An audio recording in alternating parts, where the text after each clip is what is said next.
Bonjour à tous et bienvenue dans le numéro de Intersection. Même si nous sommes au mois d'août, pour nous c'est déjà la rentrée car on travaille déjà d'arrache-pied pour notre prochain événement qui aura lieu donc du 12 au 17 octobre, MTL Connect, la semaine numérique de Montréal. Mais comme on est déjà très impatient d'y être, on s'est dit qu'on allait aborder certaines thématiques dans nos entrevues Intersection.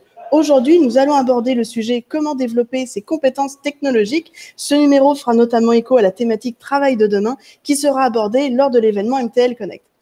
Alors que la pandémie a bouleversé le monde du travail, a accéléré sa transformation, elle a aussi grandement modifié ses aspects relationnels. Quel est l'état de la situation, les leçons à tirer, quels changements sont à prévoir dans les lieux de travail, comment le numérique peut-il nous aider dans cette transition? Une fois n'est pas coutume, aujourd'hui on va avoir 4 gars de technologie qui vont pouvoir nous répondre, nous éclairer, nous donner des conseils, nous aider en fait à y voir plus clair. Donc j'ai le plaisir d'accueillir aujourd'hui 4 spécialistes, 4 experts qui se sont démarqués. Bonjour messieurs, bienvenue parmi nous aujourd'hui, j'espère que vous allez bien. Bonjour madame. Bonjour monsieur. On va pouvoir présenter chacun d'entre vous au fur et à mesure de l'intervention d'aujourd'hui. Je vais tout de suite m'adresser à l'audience qui nous écoute, qui nous regarde aujourd'hui. Si vous avez des questions, n'hésitez pas à les poser au fur et à mesure de l'intervention d'aujourd'hui. On essaiera d'y répondre le plus possible.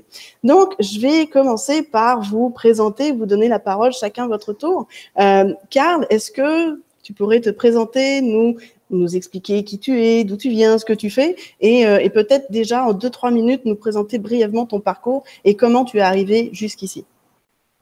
Est-ce qu'on est disqualifié? Est-ce qu'on peut peut-être passer la parole à quelqu'un d'autre? Olivier, tu as l'air de nous entendre. Donc, oui, on va commencer avec toi aujourd'hui. Olivier, est-ce que tu peux nous présenter la tranchée, les bunkers, etc. Qui tu es, d'où tu viens, et on reviendra vers Karl après. Écoute, je suis vraiment désolé, Karl, de te voler la parole de cette façon, mais c'est pas grave. Écoute, moi, ça fonctionne, toi, ça fonctionne pas. La vie est injuste, c'est fait comme ça. Fait que, aucune gêne.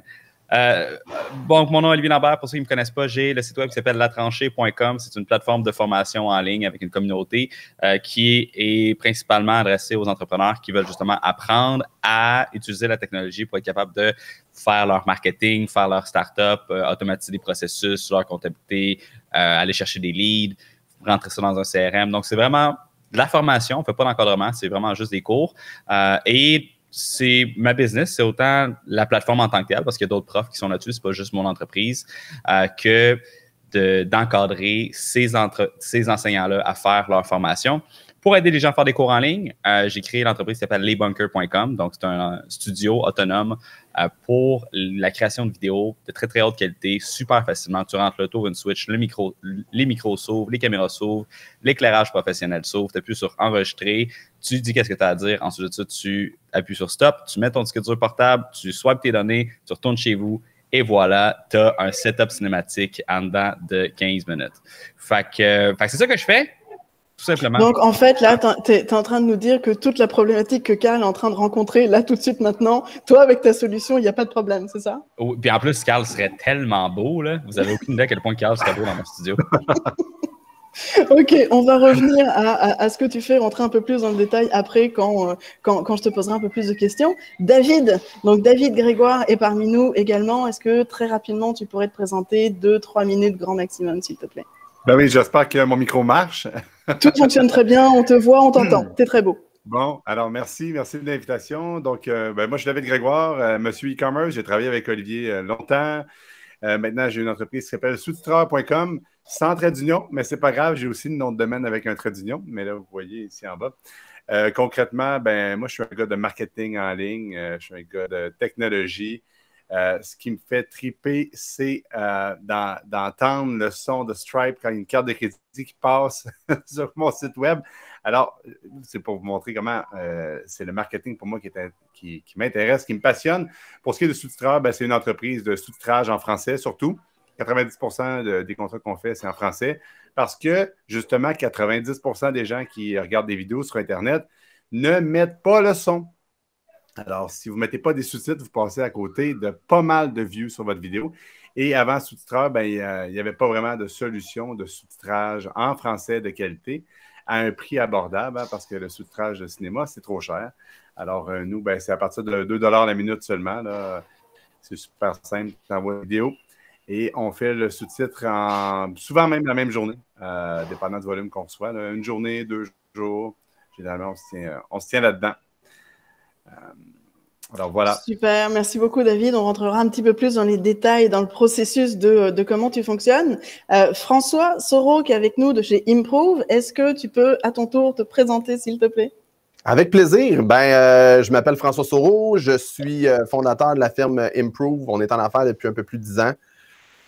Moi, je suis un passionné d'aider les gens à apprendre la technologie, à être efficace avec. Et on ne parle pas de la technologie super pétée, vraiment des concepts bien complexes, mais plutôt la technologie de tous les jours, comme la suite Microsoft Office, comme la suite Google, dépendamment de ce que les entreprises utilisent. On va surtout aider les PME, les travailleurs autonomes, les grandes entreprises à vraiment extraire les meilleures pratiques, faire en sorte que quand tu utilises ta boîte Gmail, comment je fais des suivis, comment je fais mes relances, comment je gère mon horaire à tous les jours. Puis on a des cours aussi en efficacité personnelle, gestion du temps, toujours avec la notion de technologie.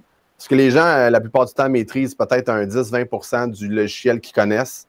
Donc, il y a vraiment un gros gain de temps. Puis avec la pandémie, puis vraiment les gens travaillent à distance, l'utilisation de Teams qui a explosé avec Microsoft, entre autres. On est de plus pertinent que jamais. Carl, l'objectif, donc toi tu travailles chez Gros, l'objectif c'est que tu puisses te présenter à nous aujourd'hui, que tu nous expliques d'où tu viens, un petit peu ton parcours aussi. Il me semble que initialement tu ne viens pas du milieu des technologies, je crois que tu es plutôt un gars de construction, donc essaye de nous raconter peut-être un peu ça aussi, toujours pareil, même concept de 3 minutes top chrono. Parfait. En fait, je suis Carl, fondateur de l'agence Gros. Comme Émilie a dit, je viens du domaine de la construction. J'ai commencé à travailler dans le domaine de la construction à 16 ans. Mon aventure a duré environ une dizaine d'années. J'ai toujours eu, par exemple, un certain intérêt envers tout ce qui était technologie, mais sans vraiment avoir percé là-dedans. Quand j'ai fait mon changement de carrière, j'ai eu la chance de travailler pour une entreprise qui voulait développer une solution qui était vraiment un outil dans le domaine de l'automobile. Puis de fil en aiguille, j'ai fait une transition de la construction vers tout ce qui est digital, marketing, principalement avec les concessionnaires automobiles. Jusqu'à peu près en 2019, j'ai travaillé en France, en Suisse, à élaborer des campagnes marketing, même nationales. En Suisse, on a géré des campagnes nationales pour Renault, RRG, en fait, qui est un des plus gros groupes automobiles du monde avec 230 concessionnaires.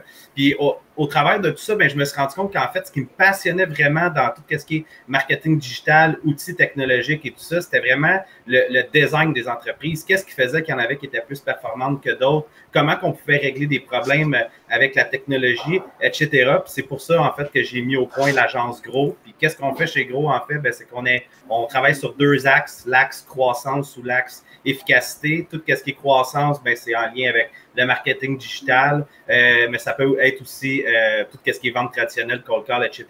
Puis vraiment, l'axe efficacité, là, on tombe vraiment en design d'entreprise. Fait qu'on va cartographier les processus, on va revoir le développement organisationnel, puis après ça, on va implanter de la technologie. Fait que ce soit des logiciels comme Monday.com, Pipedrive, Pandadoc, là même qu'on est en train de regarder pour du no-code, comme avec Uncork, par exemple. Fait que, bref, on utilise des outils, puis on les combine ensemble pour faire des systèmes qui sont hyper efficaces pour tout type d'entreprise. Super, tu nous expliqueras beaucoup plus en détail tantôt tout ça.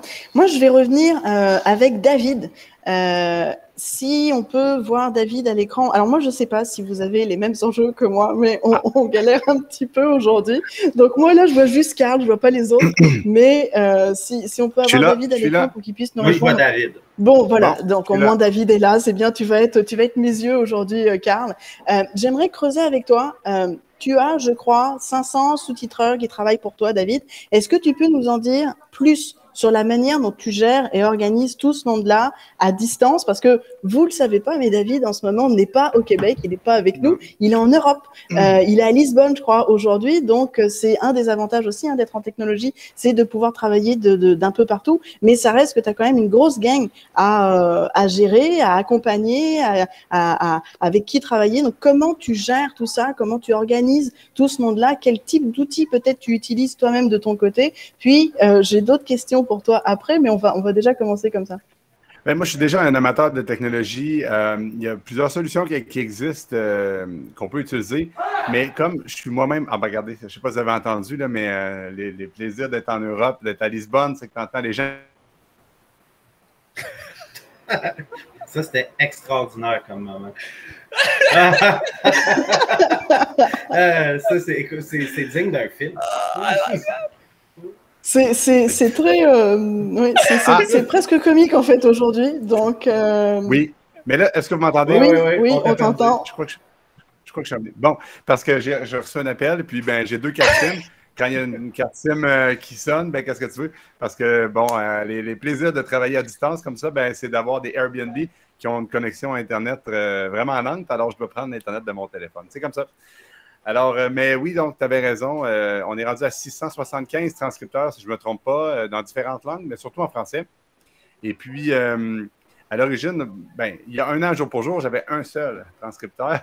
Alors, c'était quand même relativement facile à gérer, mais aujourd'hui, avec autant de personnes, ça prend des processus de recrutement, ça prend des processus de formation.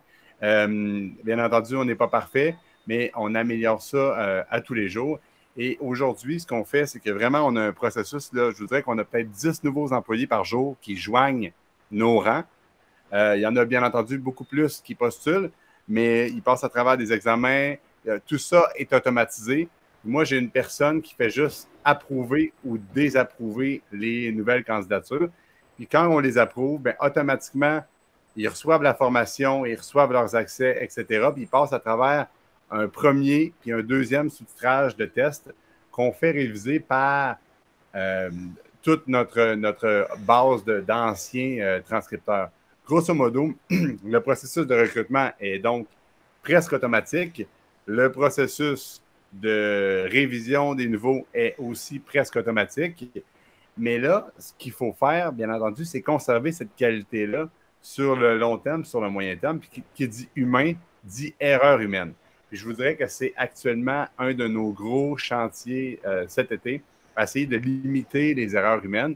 Parce que même moi, qui ai un français écrit quand même très bon, puis je ne sais pas pour les autres gars qui sont ici, là, mais même moi qui ai un bon français écrit, ça m'arrive de faire des erreurs d'inattention. Alors, ce qu'on fait, c'est qu'on essaie de programmer le plus possible d'outils pour venir empêcher les erreurs.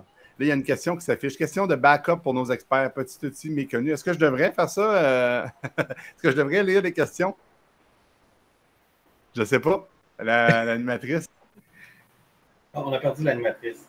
On a perdu l'animatrice. Ben, regarde. Écoute, anime ça, David. Bonjour, bienvenue au Printemps numérique. Non, mais ça aurait été fun de voir la question. Attends, je vais la retrouver. Question de backup pour nos experts. Le petit outil méconnu qui fait toute la différence pour vous.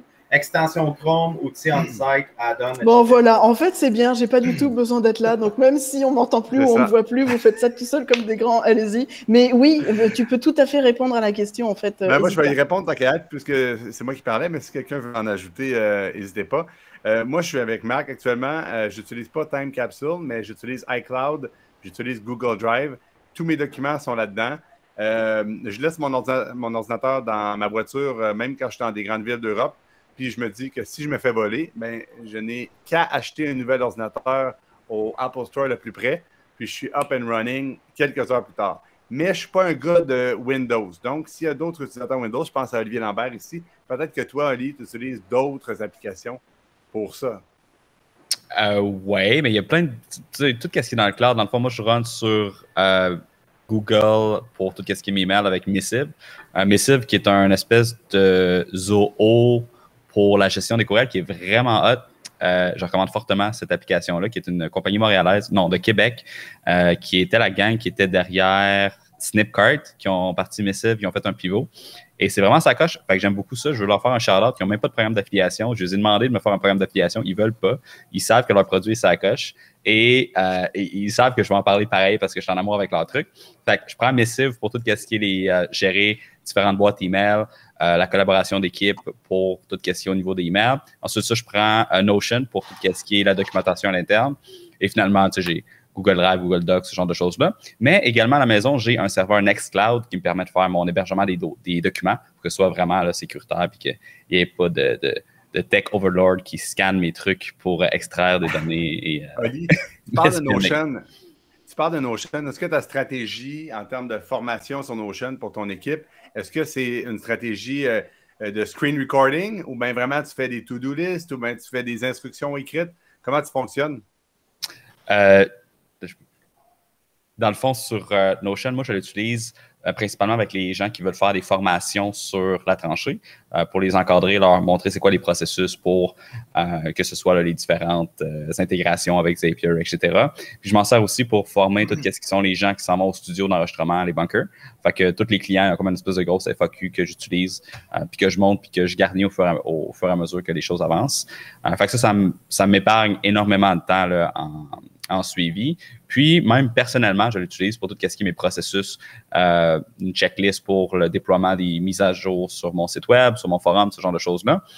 Côté mon équipe, je suis rendu tout seul, David. Je suis one-man show. Je vais vous interrompre à ce niveau-là pour qu'on puisse revenir très tranquillement sur le sujet d'aujourd'hui. En passant, Olivier, j'étais un gros power user de Notion. Ça fait comme 3 ans à peu près qu'on est là-dessus parce que je trouvais ça super intéressant. Puis là, ce qui est le fun, parce que, tu sais, je vais parler de moi un peu, c'est que Monday est en train de développer leur propre notion. Fait que bref, si c'est quelque chose qui, Monday, t'intéresserait de voir ça, ça vaut vraiment la peine parce que t'as un gros... Oups, c'est oublié.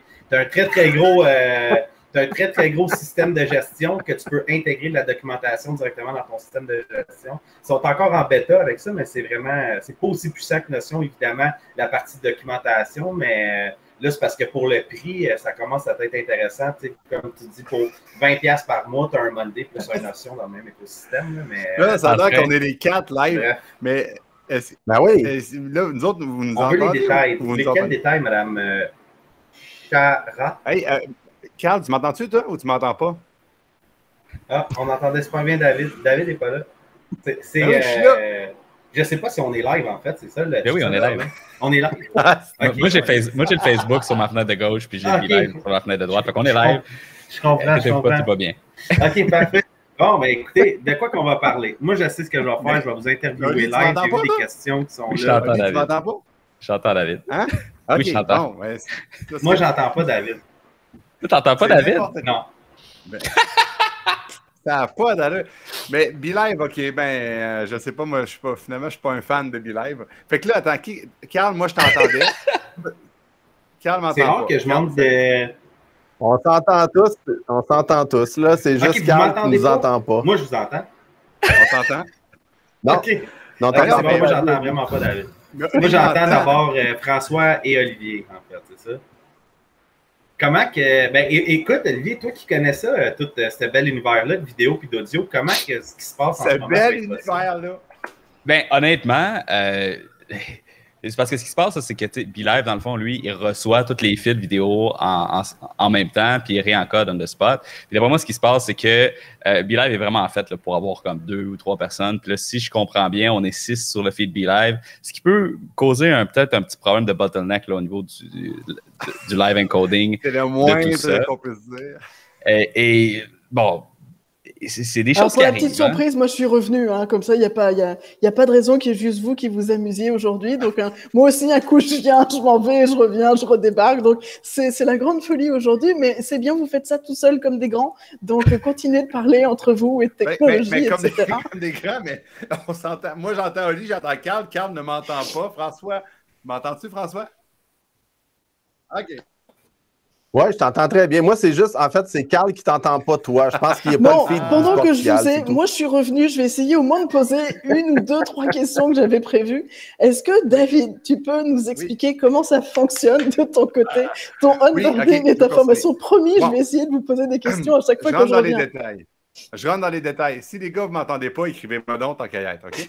Donc, je rentre dans les détails. Concrètement, on a des offres d'emploi qui sont postées un peu partout à l'international et on a des gens au Québec, en France et dans plein d'autres pays, mais surtout Québec-France, Madagascar aussi, qui postulent tous les jours. Ils doivent remplir un questionnaire sur Google Form, une affaire de base. Ça vient remplir un Google Sheet. Jusque-là, j'espère que vous me suivez. C'est quand même accessible gratuitement à pas mal de monde, Google Form, Google Sheet. Et là, on a Zapier. Olivier Lambert va pouvoir en parler. C'est très utile, Zapier, pour faire des automatisations sans avoir à téléphoner à notre programmeur. N'importe quel idiot est capable, à la maison, de programmer des choses qui s'interconnectent. Alors moi, qu'est-ce que je fais? C'est que quand je reçois une candidature, j'ai un humain qui va mettre un 1 ou un 0 si la candidature est approuvée ou pas. Si ça met un 1, automatiquement, via Zapier, j'envoie un email de bienvenue à la personne, je crée son compte sur nos différentes plateformes, etc. Comment on fait pour savoir si une candidature est acceptée ou pas? C'est simplement avec des formules sur Google Sheet. C'est les mêmes formules que sur Excel. Si vous connaissez Excel, puis ces formules, ben, vous ne serez pas dépaysés. J'ai des formules qui vérifient si la personne a triché. Est-ce qu'il y a une autre personne qui a rempli son examen exactement de la même manière par le passé? Si oui, je vais le savoir tout de suite. Ensuite, l'extrait que la personne a besoin de remplir, puis là, je le dévoile, mais c'est un extrait différent à chaque jour de la semaine. Alors, moi, je le sais s'il y a une personne qui a triché, parce que si je suis dans les extraits du lundi, puis à travers, j'ai quelqu'un qui a répondu à un examen du mardi ou du vendredi, bien là, je sais qu'il a copié-collé le test de quelqu'un d'autre. Alors, ça me highlight, je refuse sa candidature aussitôt. Une fois que là, la personne est acceptée, bien, elle reçoit un email de bienvenue avec toutes nos rubriques de formation, mais avec surtout un quick start. Comment commencer maintenant à faire de l'argent en sous-titrant des vidéos. Alors, la personne, elle doit faire une première vidéo par elle-même en suivant nos instructions Quick Start.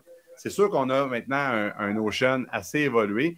Puis ça, merci à Olivier Lambert qui m'a introduit à Notion, que je ne connaissais pas, qui est très, très, très, très simple pour faire des micro-sites de formation, des facs, des choses comme ça. Alors, ben, notre transcripteur, notre nouveau transcripteur, ben, il fait de manière autonome une première vidéo. Anciennement, ces vidéos-là étaient vérifiées par mes employés sur le payroll ou moi-même, mais ça demandait beaucoup d'énergie. Alors maintenant, ce qu'on fait, c'est qu'on utilise c'est pas crowdsourcing, c'est pas crowdfunding, c'est crowd révision, disons.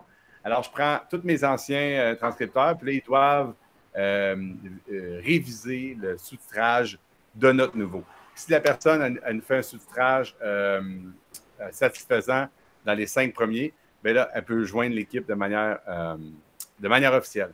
Alors, grosso modo, c'est à peu près les grandes lignes actuellement là, de notre processus de recrutement. J'espère que ça répond à ta question. Ben, en tout cas, écoute, ça répond à la question. Je l'ai entendu en entier, je t'ai vu entièrement aussi. Donc, on va dire que c'est c'est une grande satisfaction pour le moment. Je profite, là, je vois Olivier et Carl. Olivier a déjà un peu parlé tout à l'heure. Carl, je te donne la parole pour la prochaine question. Carl, toi, un de tes dadas en ce moment, je crois, c'est le Enterprise Architecture. Donc, oui. Est-ce que tu peux nous expliquer ce que c'est, comment tu es arrivé à vouloir utiliser cette méthode-là, etc. Puis, nous indiquer peut-être comment on pourrait commencer en fait à mettre ça en place quand on est une organisation. Et on va essayer de faire ça assez rapidement parce qu'avec tous les problèmes techniques qu'on a eu. Je vais faire ça en mode bullet point. Là. Ça va aller vite. Vas-y, ben gros. Parfait. Ben, c'est quoi l'Enterprise Architecture? C'est la fusion de deux choses. Le premier, c'est le Business Architecture. Puis la deuxième, c'est vraiment tout ce qui est team. En gros, qu'est-ce qu'on fait? C'est qu'on va évaluer les processus d'une entreprise, les procédures, où est-ce que ça fait mal en se basant sur les 6 fonctions d'une entreprise. Donc, tout ce qui est croissance, qu'est-ce qui est leadership, opération, finance, TI et ressources humaines. Donc, on va faire un plan de tout ça, voir qu'est-ce qui va bien, qu'est-ce qui ne va pas bien. Les clients, ils arrivent de où? C'est quoi le processus de vente? C'est quoi le processus des opérations? C'est drôle, je suis rendu tout seul, je ne sais pas si le monde m'écoute. Mais bref, on analyse les 6 fonctions de l'entreprise, puis après ça, on regarde qu'est-ce qui va bien, qu'est-ce qui ne va pas bien. On travaille sur ce qui ne va pas bien sur des diagrammes. Fait on va faire des carrés, des flèches, on va voir comment on peut réaligner ça pour que ça fonctionne bien. Puis un coup que tout ça c'est fait, puis qu'on sait où est-ce qu'on veut s'en aller, qu'on a fait ça en équipe avec évidemment l'entreprise, les employés, les directeurs, etc. Mais là, on regarde comment on va implanter de la technologie là-dedans. C'est là que l'Enterprise Architecture fait du sens. C'est vraiment la combinaison des procédures standards d'une entreprise avec la TI, comment que les TI peuvent supporter l'organisation de manière générale pour que ça aille plus vite. Je vous donne un exemple super concret.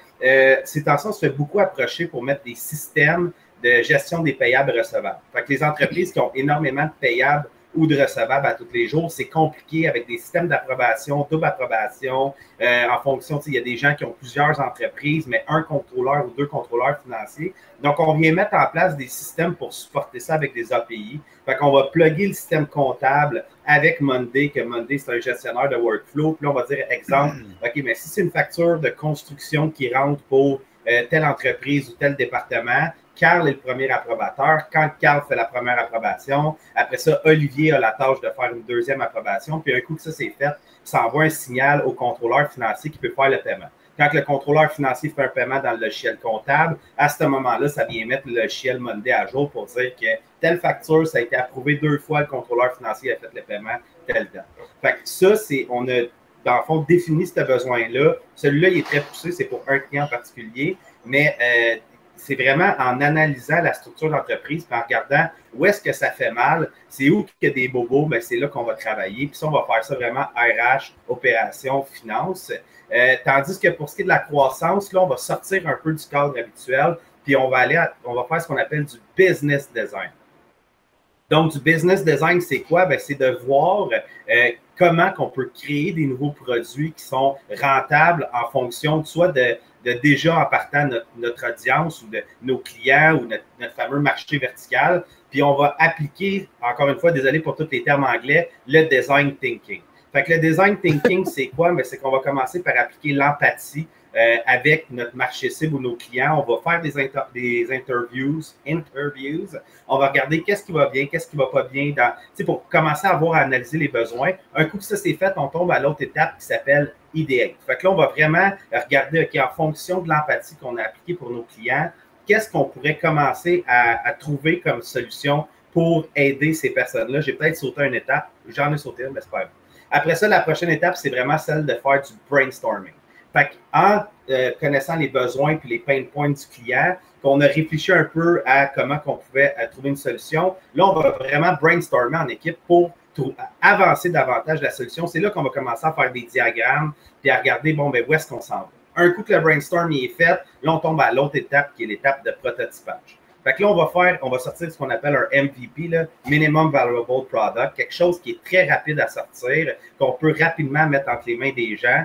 Puis, on va aussi pivoter rapidement. On ne veut pas aller trop loin dans notre processus. Un coup que le prototype est fait, on passe à l'étape test. Là, on va mettre ça dans les mains soit de nos employés si c'est un projet interne, soit du côté des clients, etc. Puis, on va voir comment que les gens y interagissent avec le produit qu'on a créé. Produit, là, ça peut être une feuille de papier, une feuille de présence, comme ça peut être un site Internet, comme ça peut être un produit, ça peut être n'importe quoi. Ça s'applique même dans ta famille ou peu importe où. Le principe du design thinking, c'est juste d'avoir de l'empathie envers la personne qui va utiliser le produit ou le service, puis d'après ça, passer au travers des 5 étapes. Puis dans ton test, qu'est-ce que tu fais? Bien, c'est que tu retournes à l'étape 1. Tu as l'empathie de te mettre dans les shorts de la personne qui essaye ton produit, qui le teste, puis après ça, tu retournes à la prochaine étape, tu checks sont les bugs, tu vas idéaliser tout ça, tu vas dire, OK, bon, mais là, on a créé un premier produit, puis dans le premier produit qu'on a fait, qu'on a mis dans les mains du consommateur, bien, il y avait de la misère à le faire fonctionner. Comme exemple, BeLive App, le logiciel qu'on utilise en ce moment, aurait tout intérêt à nous demander comment que ça s'est passé en ce moment, la rencontre à 6 personnes. Fait que là, nous autres, on va leur dire qu'est-ce qui s'est passé, ça a-tu été bon ou pas bon. Maintenant, si l'application BeLive App fait « Mais non, mais son sans dessin, c'était simple, comment il fallait qu'ils fassent ça, mais ils n'ont pas compris », ils passent à côté du design thinking. Pour vraiment qu'ils se mettent à réfléchir et à se dire « OK, pourquoi que les gens, en ce moment, ils ont eu un problème? Qu'est-ce qui a fait qu'en ce moment, Carl parle tout seul, ça fait à peu près 6-7 minutes?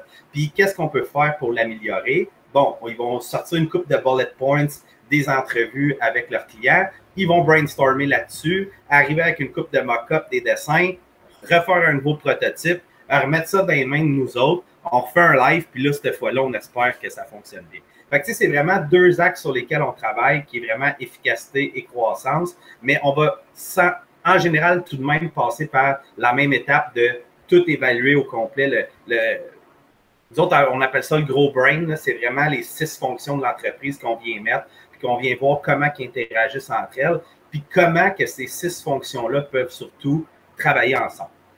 En fait, ce qui est intéressant... Mes lives ne marchent pas encore, puis je suis seul, je vais continuer pour parler de Monday parce que tout ça fait du sens.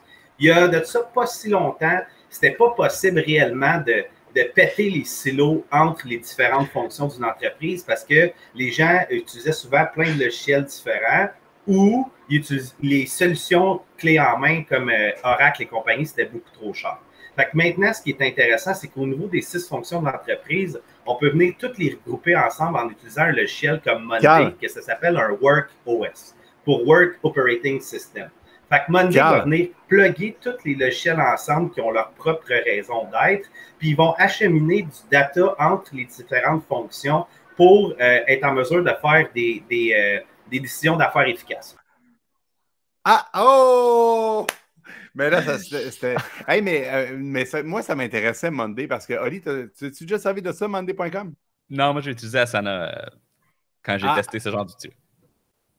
Mais là, aujourd'hui, tu utilises ça? Ben, Asana, c'est très similaire à Monday. C'est 2 compétiteurs. Asana est un petit peu plus axé sur la tâche puis la gestion de projet. Monday, il est un petit peu plus général dans son approche. Il va vraiment ratisser un peu plus large dans sa présentation des outils de gestion. Tu sais, on jase, puis il y a des décideurs technologiques là, qui sont dans l'audience. Puis je serais curieux d'avoir votre opinion, les gars. Là, c'est sûr que si Carl était là, et moi, je connais l'opinion de Carl sur la question que j'ai posée, mais est-ce que pour ce genre d'outils-là, pour automatiser des affaires, pour automatiser des workflows, est-ce qu'on ne devrait pas se faire des softwares à l'interne ou utiliser ces espèces d'outils-là qui englobent tout? Comme par exemple, moi, j'ai tout fait en interne. Carl utilise Monday. Qu'est-ce que tu en penses, toi, Ali, puis François? Vous en pensez quoi, les gars? C'est une bonne question, François. Tu veux y aller en premier? Ou... Ah, d'accord. En fait, moi, c'est ça que je fais. Je fais de la formation. Moi, je ne monte pas des systèmes comme Carl. Moi, ce que je vais faire, c'est que je vais enseigner aux gens à l'utiliser, leur donner comment le plein potentiel de l'outil. Fait que c'est sûr que Monday, c'est un outil qui est de plus en plus populaire et qui est vraiment à sa place.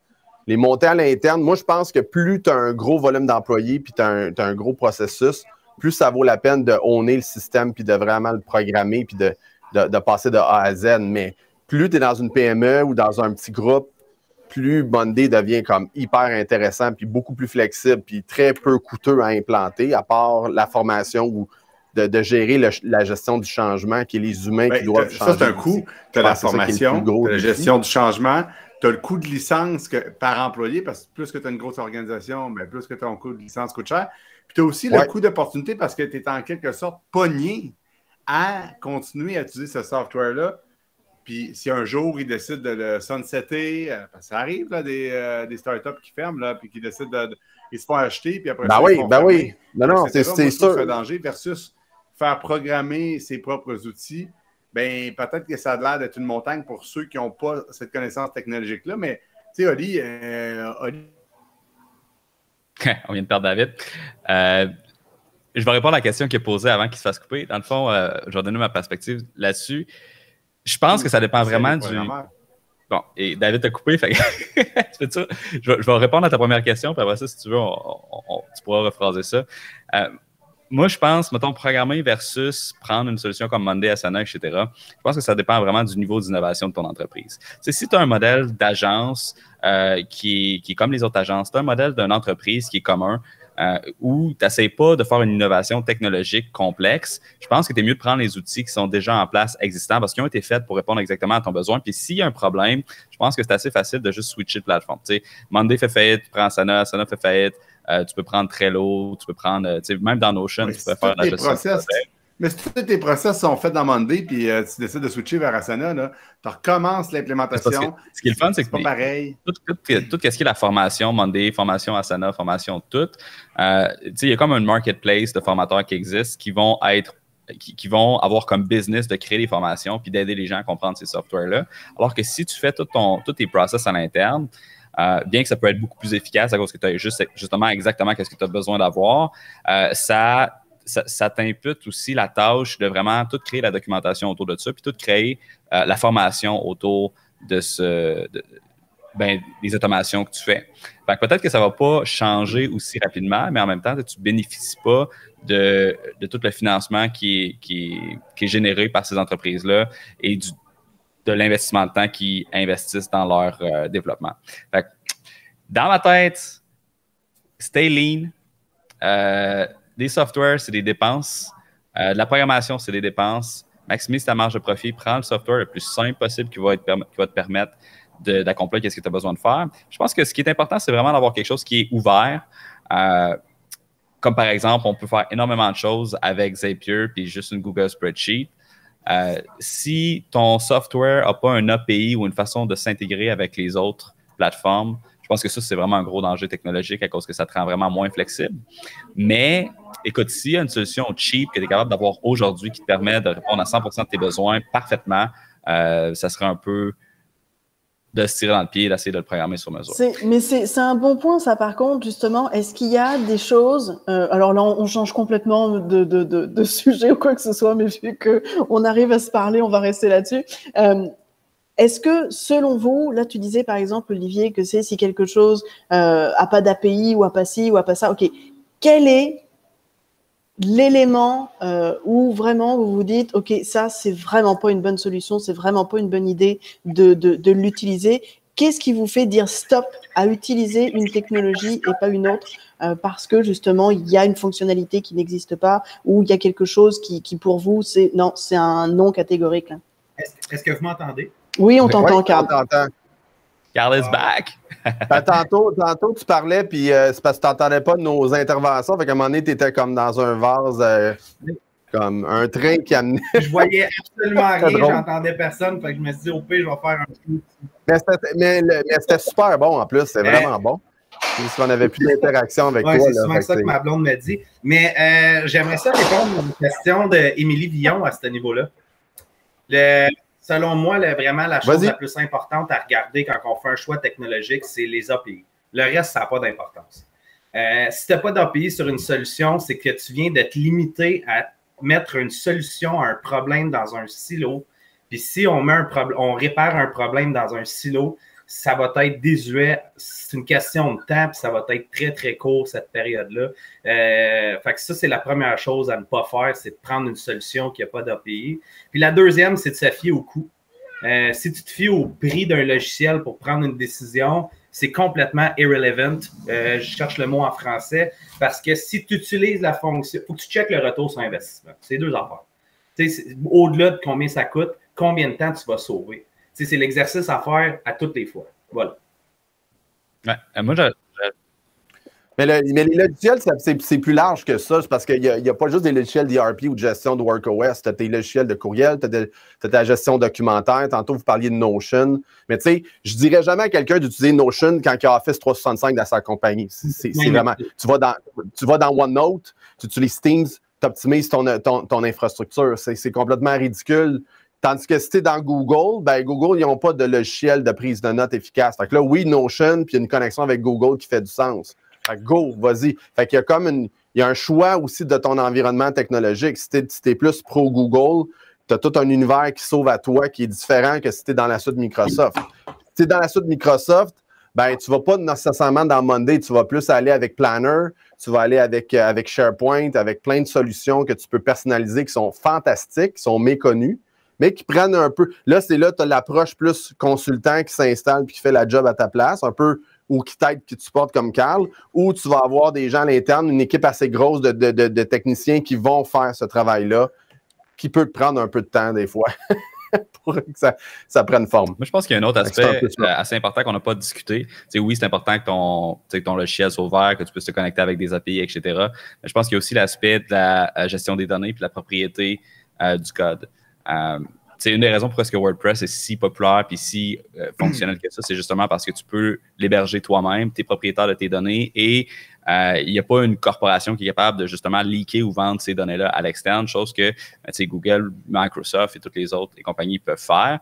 Fait que je pense que n'importe qui, là, juste petite recherche là, sur nextcloud.com, je pense que ça pourrait intéresser beaucoup de personnes. Ça va être une solution qui est complètement gratuite, qui va intégrer autant Google Doc, Excel, un Google Drive, un paquet de fonctions qui va être géré à l'interne, que vous allez pouvoir encrypter. Et il y a beaucoup de software aussi qui existe dans tout ce qui est open source. C'est sûr que quand on s'en va avec les gros, on s'en va avec Google, Microsoft, etc., c'est quand même relativement fiable, mais souvent, ça se peut que je ne sais pas moi, tu as un employé qui décide d'installer une extension pour se faire un genre de CRM, puis ça s'intègre dans son Gmail. Mais cette extension-là, pour être capable de s'intégrer au workflow, mais tu lui donnes des autorisations, tu lui donnes des accès, dont celle de lire tous tes courriels ever. Fait qu'il n'y a rien qui l'empêche de juste copier-coller tout ce que tu as fait, scanner ça pour des cartes de crédit, pour des mots de passe, ce genre de choses-là, puis d'extraire ces valeurs-là. Fait qu'il faut être assez prudent, surtout lorsque tu as une grosse entreprise et que tu as énormément de données sur le cloud. Comment est-ce que tu interagis avec ces données-là? Puis autant que possible, moi, je préconise une approche qui va plus être d'être propriétaire de ces données puis d'en assurer la Exact. Mais tu sais, je vais faire du millage un peu sur ce que Carl a dit puis sur ce que Olivier vient juste de dire. Oui, mais c'est pas grave. Ben, tu sais, c'est quoi qui est la question initiale, c'était c'est quoi qui est un killer qui fait que tu n'utiliseras pas un software? Ben, c'est s'il n'y a pas d'API. Carl a tout à fait raison. Je suis parfaitement d'accord avec ça. Oli a parlé de posséder ses propres données. Je suis parfaitement d'accord aussi. Mais il y a une question intéressante qui a été posée dans les commentaires publics qui était est-ce qu'il existe des solutions comme ça qui ont un ROI négatif? Puis là, je me suis posé la question pendant que les gars parlaient. Puis j'en ai trouvé. Parce que dans pas mal d'industries, hein, vous allez savoir, les gars, de quoi je parle, dans pas mal d'industries, il y a des logiciels qui existent, qui ont été faits au Québec dans les années 98-99 pour une industrie en particulier. Puis là, il y a un gars là, qui est multimillionnaire au Québec, puis c'est lui qui c'est tous les transporteurs ou bien tous les centres de conditionnement physique ou bien tous les taxis ou bien tout. Il y a un gars qui a fait un logiciel pour les aider. C'est lui qui possède ce logiciel-là. Puis là, tout le monde paye des licences annuellement. C'est lui qui a le data. C'est lui qui contrôle le data. Puis vous ne pouvez rien faire. Vous ne pouvez pas sortir de son software. Vous ne pouvez pas faire d'automatisation sans l'appeler. Il vous charge 350$ de l'heure. Il faut que tu fasses un ticket. Vous savez de quoi je parle, les gars? Des logiciels, là. Tu sais, des logiciels pour une industrie qui ont été faits au Québec, mettons, là. Et là, tu es pogné. J'ai le goût d'en nommer, mais je n'en nommerai pas. Oli, tu sais de quoi je parle? Ben, pas celui dans l'industrie que tu as parlé, là, mais tu sais, je veux dire, un exemple dans le domaine comptable qui est assez simple, c'est Acomba. Oui. Qui est complètement fermé. PC Voyage pour ce qui est de. Ah oui, ça voyage.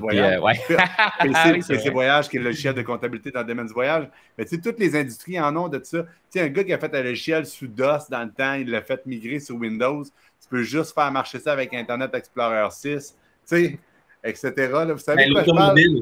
C'est l'automobile. Mais il y en a plein. Toutes les industries ont ça. Toutes les industries ont ça. Puis ça, c'est le pire danger ever parce que c'est ce gars-là qui possède les clés de toute la patente. C'est lui qui possède ton data. Tu ne peux rien automatiser. Si lui, il meurt demain matin, qui reprend ça? Si ça se trouve, il a peut-être même gardé les mots de passe administrateur et qu'il n'y aura plus jamais de mise à jour. Ça, c'est la pire affaire. Puis là, il te fait payer 10 000$ pour une nouvelle fonctionnalité qui va bénéficier à tout le reste de tes compétiteurs, mais c'est toi qui l'as payé le 10 000$. Ça, là, c'est, selon moi, le pire danger dans l'utilisation de ces softwares-là. Le pire danger. Puis s'il y a bien un ROI négatif, c'est bien là-dedans. Je ne sais pas ce que vous en pensez. Je vais t'en donner un autre. Par exemple, je vais aller complètement à l'inverse. C'est-à-dire quelqu'un qui va dans une plateforme comme Monday ou Trello. Moi, j'ai vu une entreprise qui a installé tout son processus d'affaires dans Trello, pensant « Hey, c'est super bon ». Puis quand j'ai fait la démonstration de Monday, il a fait « Oh my God, c'est vraiment ça que ça me prend. Je n'avais pas choisi le bon outil ».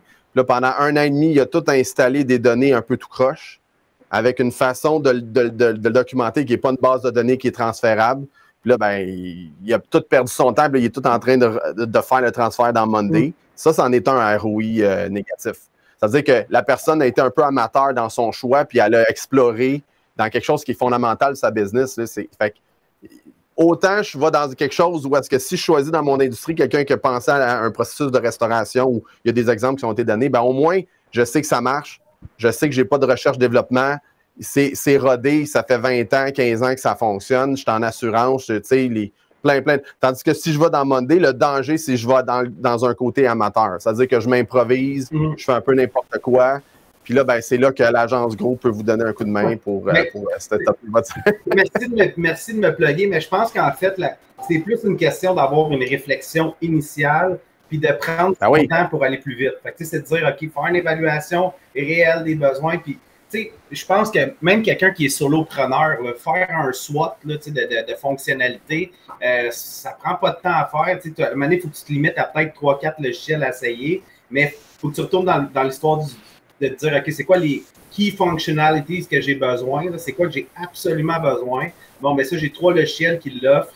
Puis après ça, c'est de voir, OK, ben les fonctionnalités que j'ai un peu moins besoin, c'est quels les logiciels qui vont se démarquer à ce niveau-là. Puis après ça, tu descends. Mais malgré cet exercice-là, ça se peut que tu sois champ gauche dans 2 ans. Fait que c'est difficile de, à un moment donné, être toujours dans la bonne direction. Il faut que tu sois prêt à pivoter. Ça en vient à un autre sujet que je n'aborderai pas avec vous. Mais c'est ça justement qui est intéressant dans ce que vous dites depuis tantôt, là, dans l'ensemble des exemples que vous pouvez donner ou autres, c'est de garder justement le contexte très terre à terre de l'organisation de l'entreprise. C'est que c'est pas la question d'utiliser des technologies pour utiliser des technologies, mais c'est vraiment la question de venir optimiser les choses, l'organisation, l'opérationnel, soit avec de l'automatisation, soit avec les outils spécifiques. Donc, en fait, on réalise que c'est vraiment l'aspect opérationnel de la chose, la connaissance maximale de votre organisation, de la structure que vous souhaitez lui donner et d'ensuite aller choisir les bons outils pour pouvoir aller dans la direction que vous avez envie. Donc, moi, je trouve que le message que ça envoie à ceux qui nous écoutent aujourd'hui, c'est que on n'est pas obligé d'être un geek ou autre, c'est juste qu'il faut déjà qu'on connaisse bien l'organisation dans laquelle on travaille, tous les différents processus qui sont ici et quelle technologie ensuite on va pouvoir choisir, sélectionner pour pouvoir faire en sorte que ça correspond véritablement aux besoins qu'on a. L'exemple que François vient juste de nous donner, par exemple, quelqu'un qui a installé d'abord Trello puis finalement s'est rendu compte que c'était toutes les fonctionnalités de Monday ou quoi que ce soit, c'est vraiment d'avoir cette pensée-là, ce mindset-là opérationnel, entrepreneurial qui ensuite va nous orienter vers des experts comme vous pour pouvoir aller choisir et identifier les bons outils. Ben, c'est ça, c'est en plein ça, mais ça reste quand même compliqué parce que même pour moi, des fois, comme là, j'hésite entre Notion et Monday. Fait que là, il faut que je connaisse le roadmap du développement de Monday par rapport aux fonctionnalités qui vont venir compétitionner avec Notion. Fait que là, c'est plus l'expertise du milieu à ce moment-là. Mais je lis un livre super intéressant en ce moment qui parle d'Enterprise Architecture, puis tout revient tout le temps à la même chose. C'est qu'eux autres, ils appellent ça un Foundation for Execution.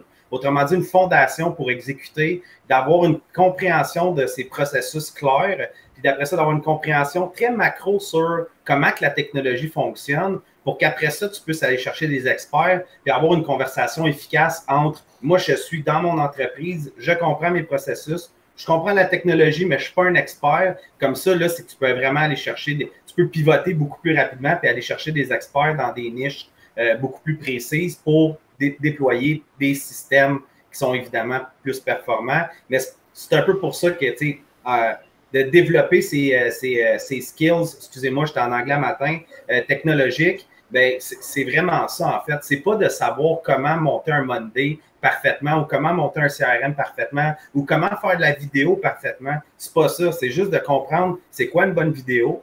De manière générale, ça prend des sous-titres. Après ça, il faut que l'éclairage soit correct. Faut que tu fasses ça en studio si tu peux. Là, j'essaie de plugger tout le monde en même temps. Là. Comprendre ces éléments-là. Puis après ça, tu dis, OK, bon, mais là, je connais quelqu'un pour les sous-titres, je sais qu'il est bon. Je connais quelqu'un qui a un bon studio, etc. Vas-y, David, je te passe la POC. non, mais je levais le doigt pour les sous-titres. Mais oui, mais tu as raison, il faut connaître ces processus, puis il faut surtout voir les opportunités.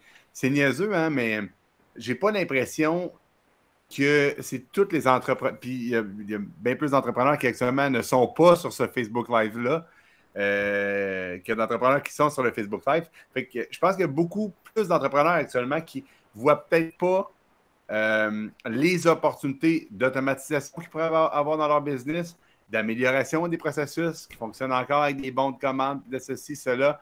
Puis je ne sais pas qu'est-ce qu'on peut faire, c'est niaiseux, hein, mais je ne sais pas qu'est-ce qu'on peut faire pour pour leur parler à ce monde-là. On en connaît toutes là, des entreprises, là, t'appelles, ils disent on va te rappeler, puis ils ne te rappellent jamais. Ou ils disent faxez-nous telle affaire. Ou ils envoient un email, tout le monde utilise la boîte info dans une entreprise, c'est info@commercial macompagnie.com. Tout le monde reçoit le même email, puis là, tu en as deux qui te répondent. Il y en a. Hey, non, mais ça, j'en fais de la formation, c'est notre métier, là, puis quand on fait sur Outlook le nombre de compagnies qui ont une boîte générale, puis que tu en as 5 qui sont dans la même boîte, puis là, ils se mettent des codes de couleur avec des sous-catégories pour faire le suivi, les relances. Tout le monde relit ça. Il y en a un qui est en vacances. Tu réponds. On voit ça énormément. Quand je suis arrivé chez Voyage Arabais en 2010-2011, on avait des employés, je pense que c'était 3 ou 4 employés sur peut-être 80 à l'époque. Leur seul job, c'était de trier des emails dans Outlook. Hey! OK? Non, mais ils recevaient. Non, mais ça existe encore, les gars. Là. Attendez une seconde, là. Là, vous parlez de toutes ces affaires-là. Zapier, là, 98% du monde connaît pas ça. Non, mais il faut que ça Non, mais on va se parler comme pour de vrai. Là, on est dans un vase clos, on se parle entre nous autres, c'est notre domaine. Mais va à Rimouski ou va au Saguenay, puis parle à des entrepreneurs là-bas, puis dis Zapier pour le fun. Check bien le pourcentage de gens qui vont connaître ça, puis l'automatisation. Parce que là, nous autres, on est une gang de gars de tech qui font juste du marketing et des business en ligne. Mais puis on parle, tu sais, comment être capable d'automatiser tes process de vente, tes process de communication, ce genre de choses-là. Puis c'est très abstrait pour les gens. Je pense qu'on est capable de rapprocher ça de la réalité. Toi, tu as roulé ta business de photos. David, comment ça s'appelait dans Snapshot? Non, mais Monsieur E-Commerce, c'était Monsieur E-Commerce à base. Mais ça existe encore, là. C'est ma compagnie de base. Si c'était pas du COVID, Chris, j'aurais fait de l'argent dans la dernière année. Mais dans cette compagnie-là, concrètement, il a fallu que tu crées les scripts et que tu intègres justement les processus physiques avec du software. Puis je pense que l'intégration entre le physique et le software, c'est quelque chose, c'est comme probablement la chose sur laquelle on discute le moins, mais c'est la chose qui a probablement le plus gros potentiel de ROI. Tu sais, je veux dire de ça serait possible, je sais pas moi, tu travailles dans une shop pacifiée où il y a une chaîne de production, puis là, il faut qu'il y ait un espèce de suivi sur la chaîne de production. Tu peux configurer des puces RFID que quand tu scannes quelque chose, ça load quelque chose dans la base de données, ça update la donnée dans Notion, ça update la donnée dans Monday. Après ça, tu fais une autre action physique, tu te mets des scans, puis tu es capable de linker le physique avec tes bases de données à travers des protocoles de communication qui s'appellent MQTT. Que tout le monde peut s'acheter un Raspberry Pi, installer une affaire qui s'appelle Home Assistant, installer un logiciel qui s'appelle Node-RED, commencer à gosser là-dedans. Tu peux linker tous les sensors de ta business. Tu peux envoyer des alertes SMS. Tu peux envoyer des notifications push à tes employés selon le contexte de qu'est-ce qu'ils sont en train de faire dans leur travail pour toujours leur envoyer la prochaine step logique à faire. Tu peux faire le même principe avec tes clients. Il y a tellement de choses qu'on peut automatiser. Tellement. Hey, tu me rappelles une anecdote quand même assez drôle. Là. Je m'excuse de te couper. J'ai fait venir un gars de pelle chez nous il y a, 6 ans. OK? Un gars de pelle juste pour déplacer 2-3 affaires, une job de 2 heures. J'ai reçu la facture 1 an plus tard. 1 an plus tard. Je ne sais même pas si tu es obligé de la payer rendu là. Mais, tu sais, en voulant dire que, tu sais, des entreprises pas organisées, tu sais, comment ça marche, ça? Ben, je sais pas, le gars, il doit rentrer dans un carnet dans son pick-up. Ben, je suis allé à tel gars, je suis resté là à peu près de telle heure à telle heure. Là, à un moment donné, le carnet est tombé. Il y a eu un autre carnet par-dessus. Tu sais, non, mais c'est quoi cette gestion-là? Mais combien? Parce que, OK, c'est bon, comme tu le disais, les opérations sont peut-être pas super bien organisées informatiquement parlant, mais je suis convaincu aussi qu'il y a bien des compagnies qui passent à côté, qui laissent de l'argent sur la table parce qu'ils en oublient, parce qu'ils en ont trop comme ça. Ils n'ont pas le process pour pouvoir le gérer. Ben, puis particulièrement au Québec, on le voit qu'on est en retard. Là. On est en retard sur tous ces sujets-là, sur comment on aborde. Puis je veux dire, moi, je le vois dans les entreprises quand on fait de la formation de Teams, par exemple, de Microsoft, qui est hyper populaire. Puis les gens ils utilisent juste l'outil de conversation vidéo qui est Skype, dans le fond. Fait que toute la partie SharePoint, travail d'équipe, puis d'automatisation, parce qu'il y en a dans SharePoint, puis c'est assez pété, là, c'est équivalent à Monday, puis même plus puissant. Sauf que c'est plus dur à monter, ça prend plus de connaissances. Mais toujours est-il qu'il y a à peu près personne qui le fait. J'ai une compagnie sur 8 qui connaissent un peu le potentiel. Puis là, je parle de ça avec des gens qui l'utilisent à tous les jours. Puis, tabarouette, ils viennent d'ouvrir que, hey, quand je suis dans le chat versus quand je suis dans l'équipe, c'est pas la même affaire qui se passe dans le back-end. Puis c'est de la base, Là, on parle de concepts que nous, on comprend. Là, tu parles des puces RFID, tu parles de toutes les. On est en retard. Moi, c'est le constat que je vois. Puis je pense qu'on peut prendre vraiment, on peut faire un impact puis avoir une différence sur les PME pour que les gens aient le goût d'aller plus vers ça, pour qu'on soit plus rentable, qu'on soit plus compétitif, puis qu'on puisse aller dans d'autres marchés. Puis il y en a qui le font au Québec. Là, on n'est pas tous en retard, mais je parle en moyenne. Si je parle à des gens qui sont soit en Ontario je veux juste mettre un bémol parce que, tu sais, Carl et François, vous avez comme deux approches all-in. Puis quand on rentre dans une business, puis on commence à apprendre un peu sur l'automatisation, puis sur toutes ces plateformes-là, Monday, Teams, tous les écosystèmes qui existent, ça nous tente. On a comme une espèce de réflexe de tout crisser à terre, puis tout recommencer. Moi, je pense que c'est David qui m'a appris ça quand j'étais chez Voyage à Rabais. Tu sais, c'est if it ain't broke, don't fix. Puis c'est pas grave si ton site est lettre, s'il est profitable. Quand tu es un gars puis que tu t'en vas en marketing, tu rentres en agence, le premier réflexe de tout le monde, quand tu commences à travailler sur un nouveau projet, c'est de faire comme le site est lettre, ça en prend un nouveau, ou faut tout qu'on mette à terre puis qu'on recommence à zéro. Puis ça, honnêtement, c'est un réflexe qu'on doit apprendre à répresser parce que c'est pas un bon réflexe. Ce qu'il faut que tu fasses, surtout quand tu es dans un contexte d'affaires, l'idée, c'est pas d'avoir la plus belle business, c'est d'avoir la business qui fait le plus de profit possible. Commence petit avec des petits process que tu automatises graduellement. Peut-être avoir à l'interne un projet pilote que tu testes Monday. Puis si ça ne marche pas, on s'en fout. Tu n'as pas perdu quoi que ce soit. On to the next. Le prochain, tu essaieras une autre affaire. Mais start small, puis de façon incrémentale. Donc, tu veux dire ne pas refaire. Tu mets pas. Toi, tu suggères. Demain matin, tu n'installes pas Monday pour tous tes utilisateurs, one shot. Ah ouais, j'ai fait ça en fin de semaine. J'ai fait tout le process de l'entreprise. J'ai tout refait ça, c'est sur Monday. Les gars, vous essayez ça. 50 la fin de semaine. Lundi. Non, mais c'est pas. Non, mais je veux juste faire une petite correction. Tu dis on est tous en ligne, Carl et moi, mais moi, en tout cas, je parle de moi, là, je suis pas du tout dans cette approche-là. Je suis en formation. Fait que j'enseigne aux entreprises puis aux gens dans les entreprises à apprendre la base puis faire justement des itérations. Il y a encore plus, là, si tu lis un peu sur Monday, 90% de leurs clients majeurs, ils ont commencé par une implantation dans un département. Mm-hmm. Mais Monday a tellement été puissant puis apprécié, puis les usagers font, man, c'est tellement le fun de travailler là-dedans que ça fait un ramp-up, ça va vers la haute direction. C'est extrêmement rare que tu pars dans une entreprise de 500 employés puis qui implante Monday. Ça arrive presque jamais. C'est toujours le gars de TI ou le gars de ressources humaines qui veut gérer ses candidats. Puis il fait, moi, utiliser Monday. Puis là, ça peut être ClickUp, puis il y en a un qui est rendu un compétiteur. T'en as plein, là. C'est tout un marché qui est à découvrir. Fait que je suis d'accord avec toi, Olivier. C'est d'y aller par itération, découvre, grandit, puis une fois que ça marche, fais une deuxième itération. J'irais même un petit peu plus loin, là. Dans le fond, quand tu arrives pour automatiser un processus, puis que si ton premier réflexe, c'est de te dire, OK, bon, ça va soit Monday ou Teams ou peu importe, est-ce que c'est vraiment le bon outil pour être capable de répondre à ce besoin-là? Parce que tu sais, quand tu as un tripeux de Monday, c'est comme si tu as un tripeux de marteau, puis tu veux régler tous les problèmes avec un marteau. Mais tu sais, des fois, ça te prend un tournevis. Et c'est pas nécessairement ou tu sais, à la place de dire que c'est un marteau, ça va être comme un imprimante 3D, qui est beaucoup trop complexe pour un problème qui peut-être que juste faire une intégration Zapier qui envoie un SMS à la bonne personne quand il y a quelque chose qui est déclenché, ou juste une intégration Zapier qui fait en sorte que ça update une donnée dans ta base de données puis quelqu'un qui reçoit une notification, ça pourrait être suffisant.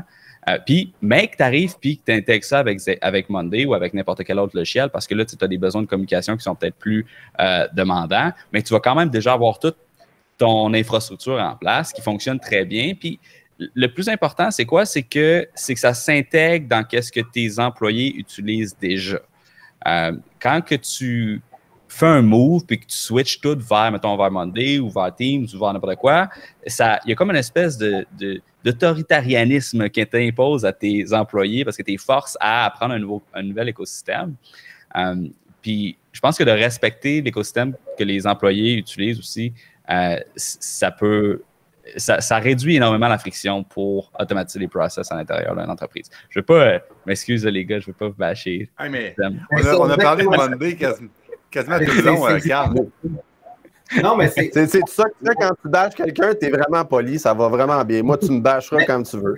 La réalité, c'est que tout revient à la base à deux choses. L'empathie, première affaire, puis la clarté. Exact. Fait que dans le fond, c'est de comprendre ce que tout le monde vit dans l'entreprise, avoir la clarté de ce qui doit être fait, comment être fait, combien ça coûte, c'est quoi les risques, etc.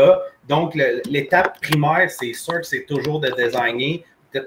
C'est une grosse erreur de ne pas passer par là. Ça ne coûte pas cher, c'est facile. Vous pouvez nous contacter. Mais non, mais sans faire ça. C'est vraiment de prendre le temps d'avoir de l'empathie par rapport à ça. Je pense qu'Émilie est revenue, mais je ne sais pas si elle était là tantôt. Est-ce que tu veux reprendre? J'ai été là depuis le début, puis concrètement, il est déjà quand même relativement tard. On a complètement explosé le timing. Je savais qu'avec vous, on n'allait pas avoir d'enjeux, de contenu, d'échanges, etc. Malgré les enjeux techniques qu'on a eus, on a réussi à produire, je pense, une entrevue qui était vraiment chouette, où vous avez tous, chacun, pu pouvoir annoncer autant des choses de ce que vous faites, vos projets, mais aussi surtout pouvoir donner beaucoup de conseils. Donc, je vous dirais vraiment merci beaucoup pour ce partage riche, ces conseils, ces pistes de solutions que vous nous avez présentées. Je pense qu'avec justement vos témoignages, vos idées, vos conseils, on pourrait surtout résumer facilement en disant que tout est possible, en fait, à partir du moment où on connaît nos processus, où on sait ce qu'on veut faire avec, de manière à pouvoir aller choisir les bonnes technologies. Il n'y a pas de limite. L'objectif, c'est vraiment de faire en sorte d'aller améliorer, d'être encore plus rentable en utilisant les meilleurs outils possibles.